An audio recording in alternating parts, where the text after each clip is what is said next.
Man, so Star Trek Picard's over, and season 2, and I have feelings and I have thoughts about it, and I feel like one of those things is we need to kind of get into.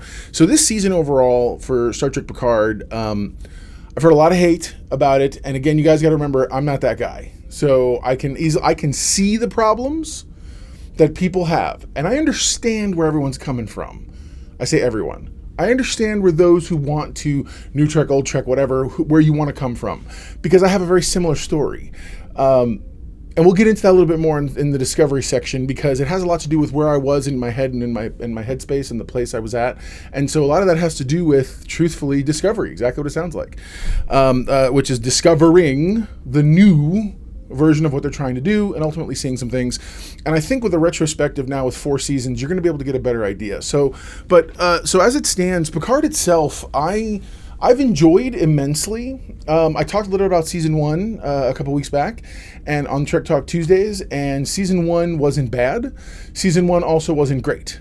But at the same time, it did a lot of what it did a lot of what it was trying to do, and misstepped in some other places. But anyway, regardless, so moving into season 2 of Picard, this was more in line with what I actually thought season 1 was going to be, which is much more in having to do with space and storylines of that nature and whatnot, because this all felt very familiar. This is not unfamiliar territory, the whole Star Trek time travel angle and things like that, having to fix things. I mean, heck, there was episodes with various time agents, or with the temporal Starfleet, so to speak, who were always talking about, oh, James T. Kirk, he was the worst, and he always broke things, and blah, blah, blah. And so, I mean, there's a lot of talk about the fact that time travel and different things like that, those are very common. So you get into this season, and immediately the first question a lot of folks were asking was, well, what about things like, I mean, what about the episodes with Guinan in the past and whatnot? And it's, you know, what about some of these things that were established and whatnot? I don't know expressly that these things break canon per se. I think when we dive off the cliff that is canon, that alone is sort of a place where you sit here and go, okay, you know. So, but either way, I'm a big fan of. Again, for me, it's always been about moving the story forward. The last I had seen was All Good Things, and then the movies. And so Nemesis was the last thing technically I'd seen. But then you get into the history of Discovery, and the J.J. Abrams movies, the Kelvin universe, and then you see there is connection. There's connection from the next generation that ultimately goes back in time and informs that whole loop. So time travel plays a big part, and that's really everybody trying to stay nice and clean with what they got going on, in terms of like the storyline, the canon, so to speak. So I'm of the mindset that, no, nothing that comes out now, I have finally come to realize, is affecting my love of Star Trek, or my love of the genre, or my love of that style of storytelling. Nothing at all. I will say I can always tell when things come not better, but when things come around that I want, that I like. But at the same time, to me, the things that sometimes don't work, that's okay. It's move on with life. It's storytelling. So it doesn't affect my enjoyment of stuff. I'm here for all of it. I really am. And I'm sort of a convert, and I'll get into telling that story a little bit more as we go into Discovery. But, so where's the series? Where's Picard going overall as a series? What's the direction the series is taking? I think the series is taking the opportunity to take some victory laps with Jean-Luc Picard.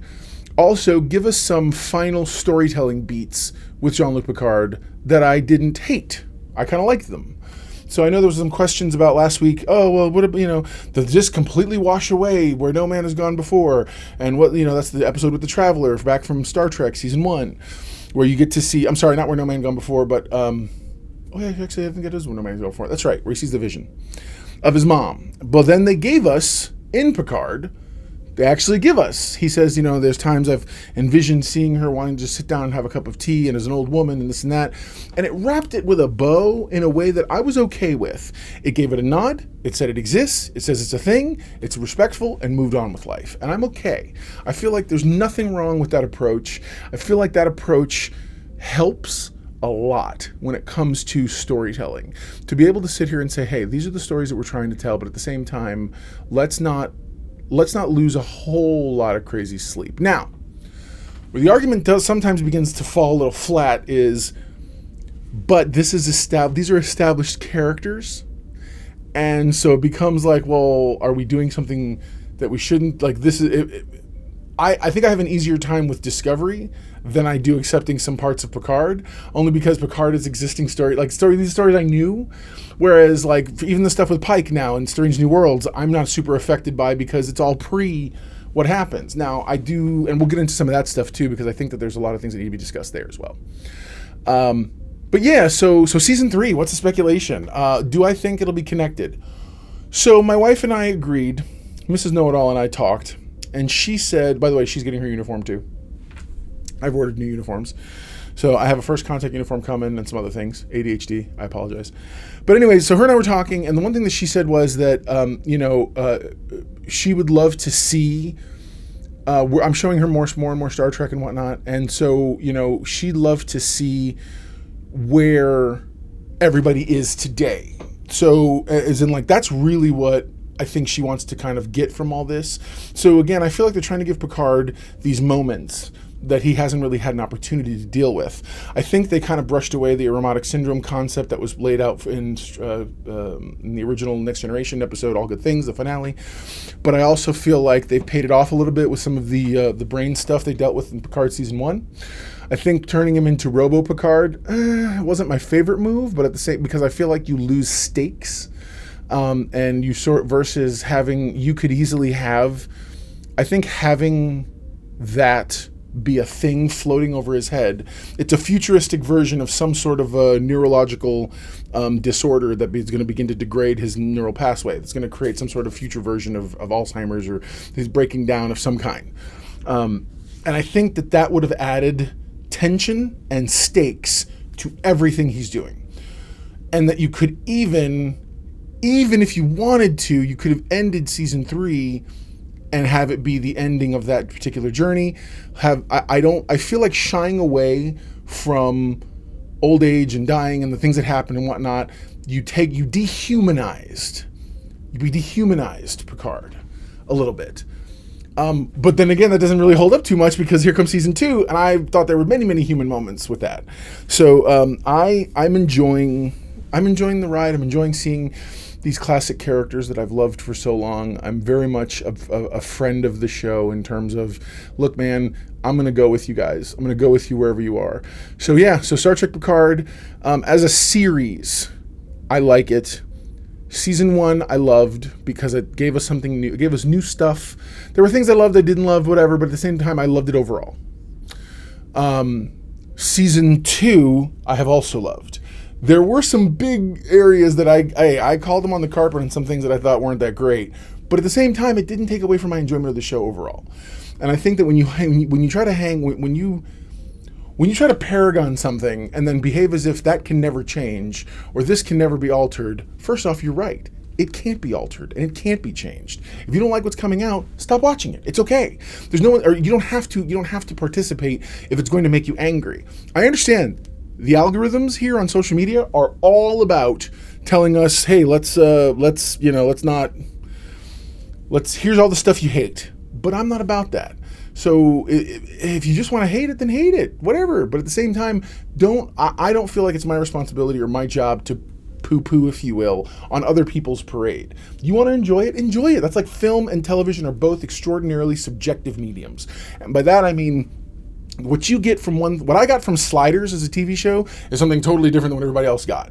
My fan fiction was very different than everybody else's fan fiction when it came to things like Sliders or Lost in Space or even Star Trek for that matter, And so I feel like having an opportunity to enjoy Star Trek and if nothing else, enjoy other people's onboarding of and the whole thing. Because here's the thing, for other people who enjoy Star Trek, my daughter had never seen anything except the J.J. Abrams movies, a little bit of Picard and Discovery, and now she's watched some Strange New Worlds. I had an opportunity to introduce her to, oh, hey, here's T'Pring from Strange New Worlds. Let me go ahead and show you now where that came from. We watched a mock time, and next thing you know, she's asking me to watch some other classic episodes. It's the same reason why she enjoys the Orville. It's the same reason why she has stopped while walking through the living room when I would doing my rewatch of some Next Generation episodes. And I've already kind of not pre-warned, but pre-pumped primed the pump, if you will, for Deep Space Nine. I told her, I said, yeah, Deep Space Nine's amazing, especially when you get into the Dominion Wars and whatnot. So yeah, I mean, I feel like there's a place for sure, and we need to always kind of remember that everyone's onboarding somewhere. You know, if we're talking, let's talk about another franchise for a second, Star Wars. Regardless of how people feel about the prequel movies were an entire generation's first exposure to Star Wars. That didn't stop that generation from discovering and enjoying the original series rather. And then, in the sequel series, that's another generation's Star Wars. Same thing with us. My Star Trek was the Next Generation. Next Generation, Deep Space Nine, Voyager, those and whatnot. I fell off at Enterprise. But I've always enjoyed TOS. I've always enjoyed the original series films, and those weren't my Star Trek per se. Same thing with this stuff. So let's shift over. Now, we're going to talk a little bit about Strange New Worlds. So the Strange New Worlds series premiere was this week. I got to tell you, I have such feels. So when the Orville came out, I was told by a friend, oh, you got to watch this. It's amazing. It's Star Trek like you haven't seen it in a long time. And I said, all right, cool. I started watching it. And sure enough, Seth and them they've got the vibe. It feels like next gen between camera angles, storytelling, how the music's being underscored. Everything is really, really feels like that next generation Star Trek feel. It's episodic, but you get the characters who are also evolving. So they've kind of blazed a trail that I believe now, and it sounds terrible to say, but I feel like this is helping inform sort of the current generation of Star Trek fans. And so, because for a minute in time, Orville was my Star Trek fix. And I told my wife, I said, I don't know what to expect because I feel like this, it clicked. The minute I watched the Orville, it clicked for me. This is what I've been missing. I've been missing this style of episodic storytelling. So then I start seeing Discovery. And so Discovery for me at first was a non-starter, was a no-sell. I wasn't down for it, and we'll get back into that when I get more into my Discovery rant, if you will. But I will say that, and that's not even a rant; it's a retrospective instead of a recap, because recapping implies telling the entire story, and I'm not going to do that. So instead, I'm going to live with you guys in that time frame. Anyway, so the series premiere starts for this. We were introduced to Pike in Discovery, and that really is when I was season 2 and on of Star Trek Discovery, I'm in for. Season 1 I'm very critical of, but because I didn't understand where they wanted to go. I don't even care if everyone's like, they had no clue where they were going to go. That's a bunch of nonsense. Look, man, I had no clue where they were going to go. You had no clue where they were going to go. And I'm not going to put words in anybody's mouth. I don't care what interviews say about anything. But seeing what they took and where it eventually went, now you get a picture that I like. So they introduced Pike, and I was immediately on board. And so, because I like how they were representing him. I liked how they represented him, number one. I had issues with Spock early on, but as we progress, I'm okay with more and more of what they're doing with him, because you know what? I'm getting a new level of story. To me, I realized they're going to finally fold in, at least it feels like, that era into something I'm used to seeing. Nothing wrong with the sets, the way they were gorgeous for the time. They were extraordinarily advanced, but this is the way I heard someone say it recently. It was actually an interview. I think it might have been either Akiva Goldsman or one of the other executive producers, who said this is Star Trek, but using today's visual language, using how we film today. And I got to agree, the sets are gorgeous. The sets, the production design from the original series exists. It's there. So I think anybody who tries to say that it's not isn't paying any attention. And that doesn't, dude, none of that means that the Star Trek you love is gone or dead or whatever. Like I said last time, like I said in the very first Trek Talk Tuesdays, my dad still has the Columbia House VHSs. I still have the original series digitally all remastered or whatever on my Amazon that I've purchased. And so again, you'll always be able to see it. It's not going anywhere. But at the same time, I really love this. I think the Enterprise is being treated faithfully. I think Pike's love of and adoration of the ship is completely on brand. I feel like they're being very respectful to what came before, and in terms of dealing with Pike in the future. And so I'm all about this show. So who else got chills when they heard Pike come on with Space, the Final Frontier? Space, the Final Frontier. Dude. I was such a child because I told my wife, I said, this is the first time that we're hearing these words since The Next Generation, and some movies obviously, but I mean in this format, meaning in serialized long-form storytelling, in this format, this is the first time you're hearing this, and it's got the Enterprise, and he's like, it's ongoing mission, it's 5 year, it's just wonderful, and I'm all about it. It's to me very true to what they got going on, and this episode didn't disappoint either. This episode felt like a classic Star Trek episode, not TOS, but a Star Trek storytelling the way it's always been done in the past, which is a modular episodic story, and it wasn't rushed. I felt like you got everything you needed out of it. I was very much I enjoyed the heck out of it, and plus I got my new show obviously, which is Mr. Know-It-All, reviewing and recapping reviews for Star Trek Strange New Worlds, which you can check out in the card right up here. Should be right above my finger here. Anyway, and by all means, go check that out if you can, or if you want to. It's I enjoy the show, so if you enjoy the show, heck, if you're critical of the show, come whatever, either jump into the comments, let's talk. But I really enjoyed it, and so I really wanted to take an opportunity to sort of break down the series trailer. So the series trailer came out, and the one thing that I remember when I was watching this right after the show, so the episode finishes, and then you get into this season on Star Trek Strange New Worlds. So the very first thing we start off with is a red alert. Captain Pike gets called to the bridge. You hear Spock. He's saying, "Captain Pike, we have a problem." And so it's like, okay, clearly, I love the fact we're jumping right in. And I don't know if these are specific to actual episodes, but what I do know is that the episodes are. I don't think they're in order, so to speak. I think this is mostly exactly what it seems like, which is an opportunity to sort of show off what's coming up. And so you get to see this really cool comet hitting a planet. I can't tell if that's a VFX shot or if that's actually supposed to be like a simulation, because it looks a little bit sloppy at the moment, but I'm willing to bet that's a VFX shot that's just incomplete. So then we get to see our very first shot of Uhura in a new getup. What's this going on? She's got the classic black collar, but they make it look relevant, and I'm kind of digging the look. Now she's a full on, it's the deal, and she looks amazing. And I'm like, okay, is this the evolution of that character, of the outfit, of that particular brand of outfit? I'm down. I'm here for it. It looks great. Very much.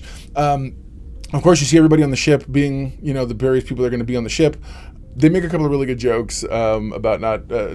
Lon's like, don't get stung by anybody flying off into space. You guys gotta be careful. And I was like, all right, it's fine. I get it. So you gotta have some humor in this thing. So you have this, and then you get this really cool, intense moment between number one and Pike.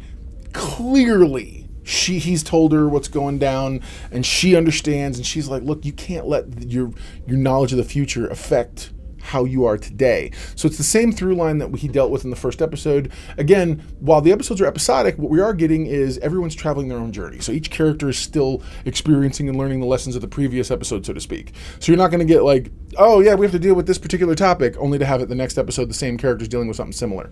So you people do evolve, and that's fine. I love that. That's very Star Trek.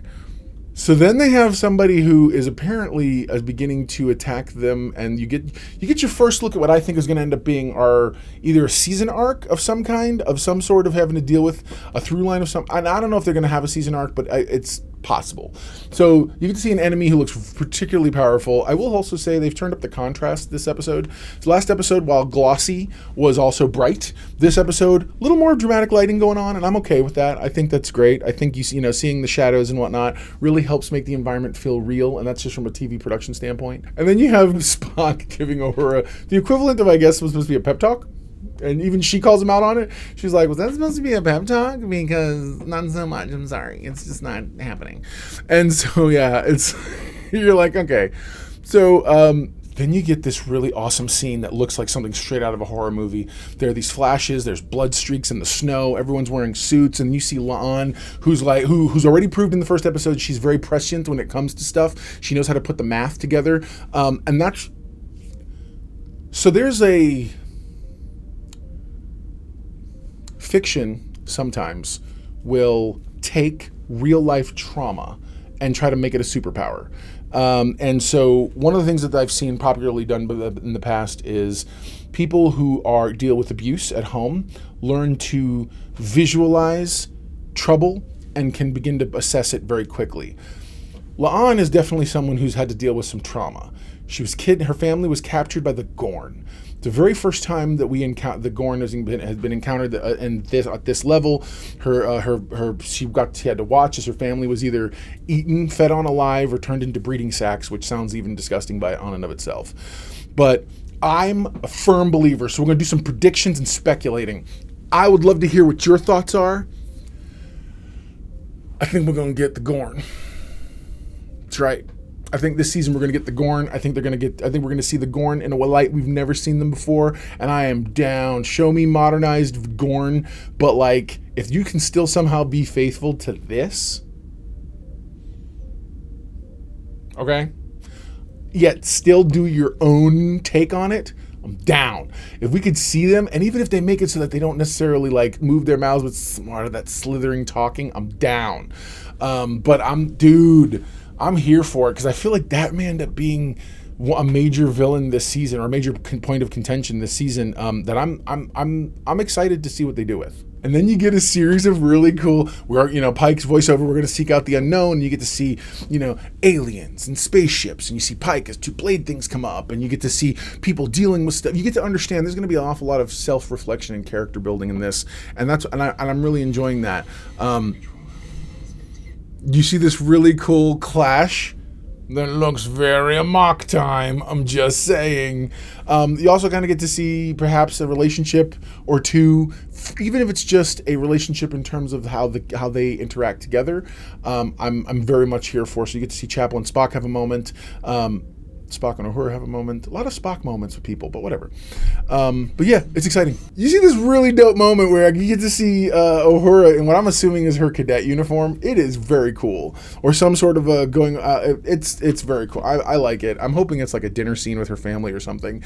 But yeah, it's a cool outfit. And she gets to wear the neatest outfits this promo. And then they end in a really great flash thing. It's like Pike's like, let's get to work. I love his Pike. Anson Mount can do no wrong in my eyes right now. Not a bit of wrong. The man's doing amazing work as Pike.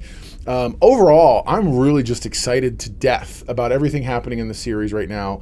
I think we're doing a really good job of setting up and setting the tone of Star Trek moving forward. And again, you have to remember, every single Star Trek is someone's first Star Trek. For somebody, this will be the first captain of the Enterprise. Will be Chris Pike. Let's go. I'm down, man. Show me what's up. I'm totally here for it. Loved the misdirect of Kirk last week, but yeah, man, it's one of those things where I'm really excited for the ultimate end of all of this and sort of where it's going. But yeah, man, I think that we can all continue to enjoy the show, enjoy what it's putting out there, but at the same time, again, I want to reinforce, none of this changes what's come before. Okay? So, yeah, I would love, comment below. Let me know what you think. I'd love to hear your thoughts on Strange New Worlds and sort of get your take on it. Again, my review, you can find my review right up here, but I'd love to once more kind of get your feels and thoughts on what that type of show looks like. and where you'd like to see it go. Because I'm telling you, I'm excited. I'm excited for them. Give me new stuff. Give me new stuff that we never saw before, because there's nothing wrong with that. The other criticism that I've been hearing is the characterizations, how everybody's being characterized. These are all young, new people. This is a new Chapel. This is a new Spock. This is a new Uhura. New as in themselves, they are young and they are new to this. So you really can't judge the character they will be in TOS by the character they are right now in Strange New Worlds. This is the beginning of those journeys. Everyone learns something and to grow to become the characters you eventually know. Spock will eventually become like the character we know Spock to be. Same thing with all the rest. I'm really looking forward to things I'm looking forward to in this season before we move on to Discovery. I'm looking forward to seeing the transition. I believe you take Pike through 3 seasons, maybe some more. But I think you eventually either pass off Strange New Worlds to James T. Kirk, who we're getting in season 2. I do not know in what capacity, but I would love to see him either captain the Farragut or something along those lines, and then ultimately something happens and either Pike steps aside, steps away, whatever. Something happens, and either I think they're going to tease us. They're going to tease us. They're going to have somehow Pike, similar to what he did in Discovery, he's going to either go on a mission, do a thing, and they're going to lend the Enterprise to James Kirk. And somehow you're going to get, whether it's a 2-parter or a 1 episode or something, but you're going to get somewhere where he's like, yeah, I could see myself coming back here. Or something clever like that. They're going to do something clever like that because that's what Star Trek does. So, yeah, but again, comment below. Let me know what you think. I'd love to know your thoughts on Star Trek, Strange New Worlds, and where it's coming and where it's going. Okay, now we're ready. Here we go. We're going to discuss Star Trek Discovery Season 1. Now, we're going to do a little different than I've done other. This is not a recap and review. It's a retrospective and review. I'll talk a little bit about the storyline overall. The general arc of the story is actually pretty interesting. The season starts very much in a place of... I read one article that said that the first 2 parts, because the first episode is a 2-parter. It's how the Vulcan hello, I think. Hang on one second, let me get there. I just want to be able to give you an accurate name. What was the name of that first episode? It was Star Trek Discovery. Here we go. Here we go. It's the 2-parter, the Vulcan hello and Battle at the Binary Stars. So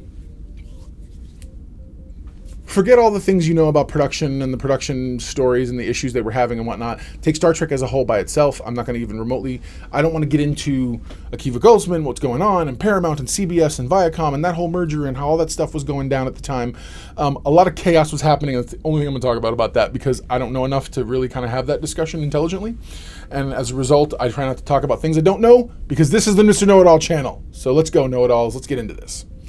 Retrospectively speaking, the show was not introduced to a lot of good light. How do I know this? Because I was part of the community of people who was poo-pooing it in the beginning. I really was. By the way, that was sight unseen. I was doing this based on, reviews from certain people who I do respect. You know what I'm talking about when it comes to those kind of reviews. But at the same time, I do respect where he's coming from, but I do not share all those opinions. I did for a little while until I really kind of said, you know what? This hate that is building up, to me, felt foolish. It felt foolish for me. I'm not telling you you're foolish if you feel a certain way. You're allowed to like anything you want to like. You're allowed to love anything you want to love. You're allowed to think something's boring or something's bad or this and that. You're allowed to be any kind of fan you want to be.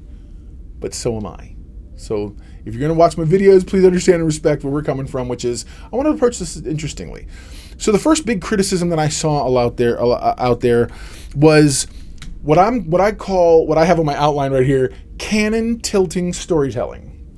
So my initial reaction, like a lot of other people, was, what's going on? There's too many, what's all this stuff and what's happening and what are you doing? Why, what? First off, I wasn't a fan of going backward anyway. I didn't like Enterprise because it went backward. I didn't like Enterprise that went backward and didn't give me what I felt like I wanted out of the show. I didn't really care about the origins of the Starfleet at the time because to me the origin wasn't as interesting, and they kind of overcomplicated some things later in Enterprise. But this is about Discovery. So, but all of a sudden you get introduced to a whole bunch of big concepts. Burnham is Spock's sister. What? Spock had a human sister? Okay, adopted sister, and you find out about that storyline. Anyway, Sarek and her have some form of a relationship. So everybody's like, Sarek wasn't that kind of guy. He wasn't good. He wasn't this and that. But they walk through that. Okay, so you see a lot of holograms all over the place. We're like hologram technology wasn't super invented yet. I know they've also done some stuff retconning some of the replicators when it's been clearly established in other things that they didn't have replicators. Guess what? I don't care. I don't care. None of it takes me out of it, and if it takes you out of it, that's okay. That you just have a level of loyalty to some of those concepts. That it's not that I don't have that level of loyalty, but it's that to me the storytelling I'm being my stories, I'm okay with. Okay, you got to remember, soap operas forever have done exactly what I'm talking about, which is they've altered storylines, they've altered threads, they've shifted things around, but at the end of the day, you're still literally getting the conversations and the stories and the ideas, but they tweak them and you roll right through it. I call it, it's a concept or idea that comes from comic books, the white space between the panels. I'm okay with that. I'm okay with the magic happening that I didn't see. We move forward, we go, okay, fine. This is a storyline, this is where we are, let's go. I'm down.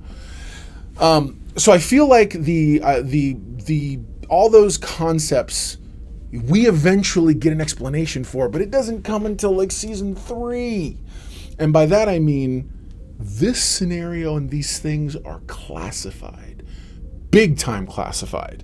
Like Section 31 back in the day classified. Like such a huge failure on Starfleet's part that they're like, can we bury this information as deeply as humanly possible? And I'm okay with those ideas. I feel like that concept isn't verboten. I feel like it's one of those ideas you sit here and go, okay, no, I get it. We're able to jump with you. So,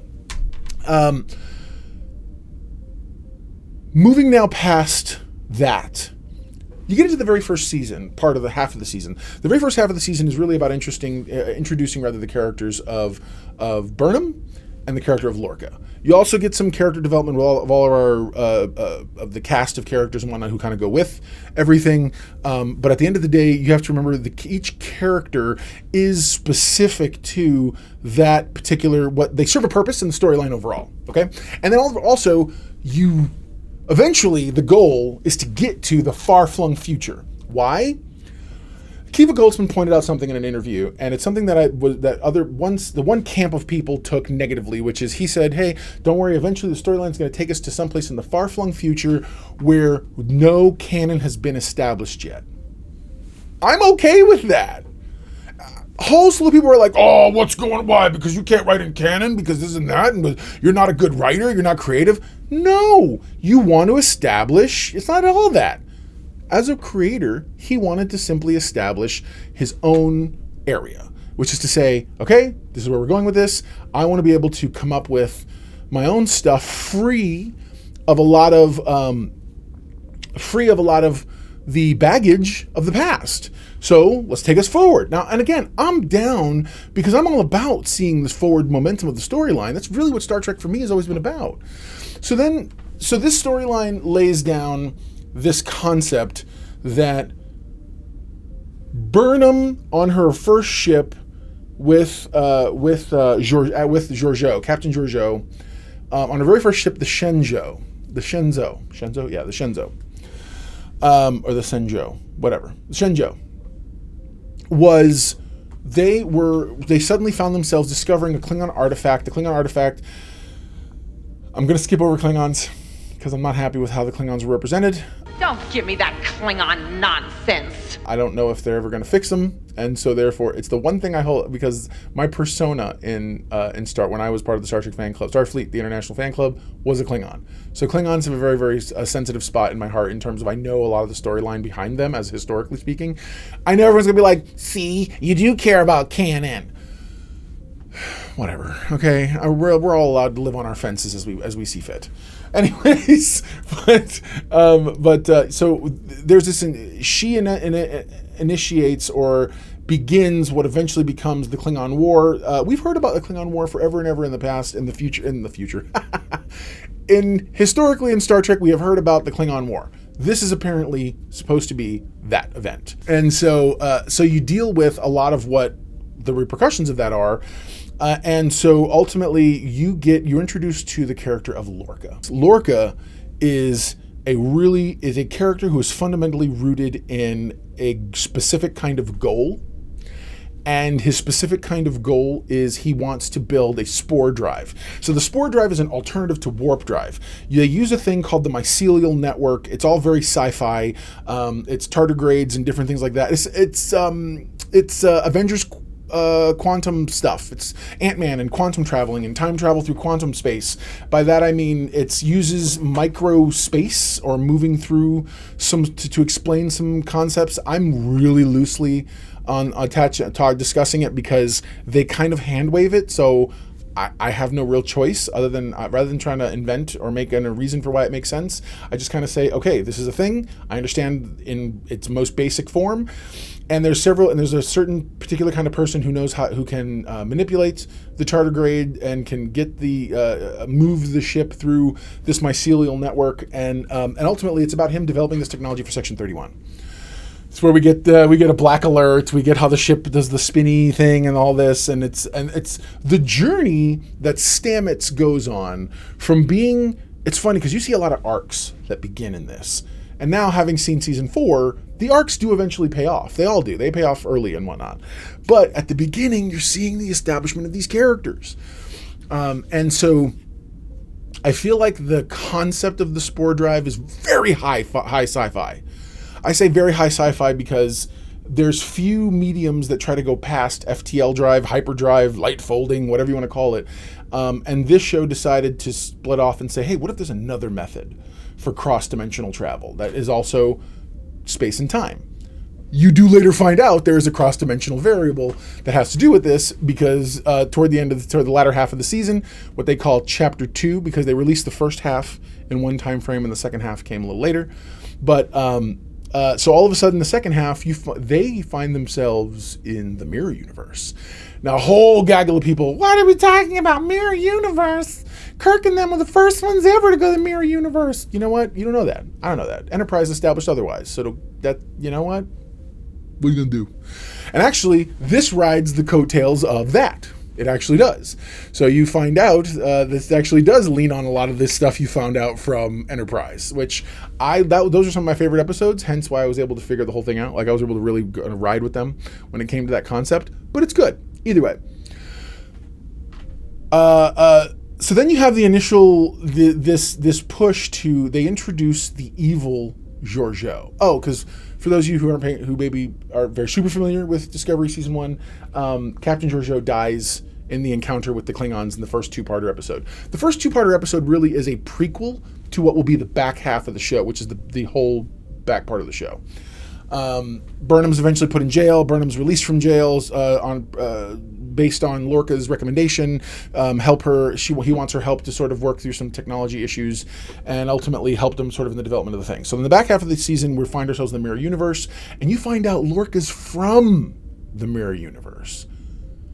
That was a huge curveball for me. I was like, whoa, especially because he has perfected being nice. That's the one thing they always gave us, was that the other universe people were always super harsh. You know what I mean? Not only do they have goatees, because evil, and mustache twirling, but they also have to deal an awful lot with how the other universe interacts and deals with their stuff. And you find out that Georgiou in the mirror universe is the Empress. That's right, she's the Empress Georgiou. And so there's this Tilly's the captain of the ISS Discovery, which is awesome, dude. Mirror Tilly, it's a scary woman. It's a scary woman. Watching our Tilly have to sort of conform to that and be that is, I've took no amount of joy from a ton of joy rather from watching, and no amount of displeasure from watching it, because she's fun. That actress is so much fun. And so again, the series itself, by the end of it, you get to an equilibrium place And that's when they throw the curveball at you. It's a distress signal, and it's from the Enterprise, and it's from Captain Pike. Whoo! I was like, okay. I sat up and paid attention then. So yeah, man. So there you go. Now you know. And if knowing is half the battle, you're halfway to being a know-it-all yourself. So what is my know-it-all index for Star Trek Discovery Season 1? I did not go episode by episode the same way I did with Picard. I wanted to give you sort of an overview, mainly because I had other stuff I wanted to talk about today. Depending on how these next two episodes go, the next episode, rather, of Strange New Worlds goes, I may very well dig a little deeper into Season 2, mainly because I'll be very straightforward. I was not a big fan. I was not a big fan of Discovery Season 1. Season 1 for me, and only because of only because I think retrospectively, I think of my initial reaction would have been much lower. I think my initial reaction would have been a 4 out of 10. Watching it again, retrospectively, with the knowledge of where we eventually get, I give it a 7 out of 10. Because I see the story beats and I see the groundwork that they're laying down. And that ultimately lead us to where we get in Season 4. And I'm actually not... I'm a fan of Discovery. I don't know, I'm a hardcore fan, but they've won me over. They've won me over through doing some really cool stuff, and I'm down for it. So yeah, I would say, my current is 7 out of 10 is the current know-it-all index for Star Trek Discovery Season 1. Again, retrospectively. So yeah, man, comment below. Let me know what you think. I'd love to know your thoughts on Discovery Season 1. If you thought it was a mess, this is your place to talk about it, because this is the one time I'm 100% going to agree with you. There were a lot of messy things. Do they eventually get the threads all in line to eventually take us to a place? Yes. Did it take us a little while to get there? Yes. So, and I only know this stuff retroactively because when the series ended, or the season ended, is when I watched the first season, called The Pandemic, being really, really bored. So, yeah, that's about it. All right, man. So again, let me know, man. I'd love to hear what you think. Welcome. Thank you for joining me for another Trek Talk Tuesday.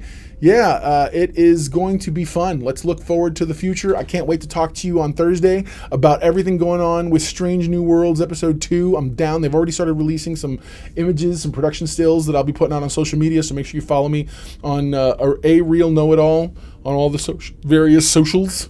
But all right, guys, we'll talk to you soon. See you next week. Never forget, everyone loves a know-it-all.